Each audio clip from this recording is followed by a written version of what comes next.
You've gone the whole spectrum. You've been diagnosed with like every different form of IBD. How has that affected you? Were you surprised at these differences in diagnoses, or did it make sense? Yes. So when I was diagnosed with ulcerative colitis, I was really, really sick at that point. And I remember like I was trying to find something to be grateful for. And I was grateful that it's colitis and not Crohn's, because for some reason in my mind, Yes.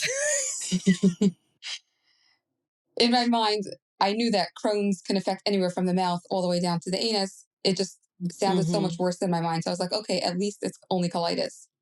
So then when I was re-diagnosed with Crohn's, it felt like a huge blow. And I went through that grieving process again. As time went on, I realized there is no difference. My case was extreme either way, honestly.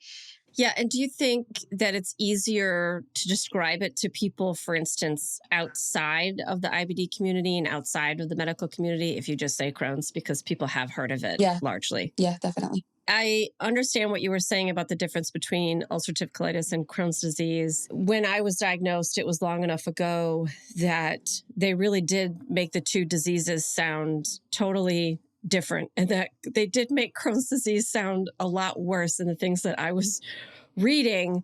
And come to find out, I mean, honestly, it's 6 of one and a half dozen of the other, truthfully.